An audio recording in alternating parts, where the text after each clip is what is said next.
Перед вами сегодня стоит не враг вашего народа, а ваш кровный брат, который допустил ошибку и готов просить прощения от чистого сердца. Я являюсь общественным деятелем, но я тоже человек. И как любой человек могу поддаться эмоциям и ошибиться. Ладно, если бы это был маленький несовершеннолетний мальчик, который обкакался, вытер попку и сказал: я на эмоциях обкакался, больше так не буду, извините. Но, черт возьми, это взрослый мужчина, который несет ответственность за сказанные им слова, за действия, которые он совершил, и за преступления. Разжигание ненависти на национальной почве, оскорбление, унижение – это лишь часть статей, по которым можно привлечь данного взрослого, ответственного за свою жизнь человека, но нет, он продолжает снимать контент, как будто и не было этих преступлений. Я призываю власти Узбекистана и Таджикистана обратить внимание на данного блогера, который своей идеологией, да, вот выходя в публичное поле, переписывать историю, травить один народ против другого, собирать вокруг себя единомышленников, которые придерживаются данной идеологии,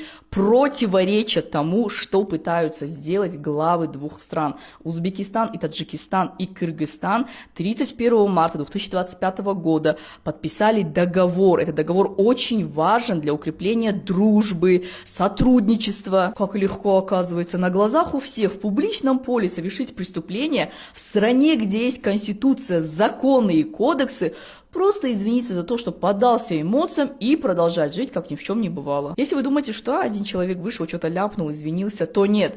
Он сказал то, что привлекло его сторонников. Сегодня слова, а завтра действия. Если мы закроем на это глаза и оставим безнаказанным, то придется расхлебать еще большие последствия. Я сама таджичка из Таджикистана, город Худжан. Последние 3 года я живу в Узбекистане, в городе Самарканд. И поверьте, за все время я ни разу не сталкивалась с провокацией, с пренебрежительным отношением на почве национальной принадлежности, с каким-то негативом. И сейчас для меня шок то, что какой-то вышел чел. Поверьте, я уважаю все нации, я уважаю народ, среди которого я живу. И для меня просто, неприемлемо, что один человек выходит говорить за всю нацию, травит один народ против другого и ходит вот так на свободе. Я таджичка, и я тебя не прощаю, чувак. Поддаваться на провокации, провоцировать других, настраивать 2 нации друг против друга – это подло, низко и недостойно никакого уважения.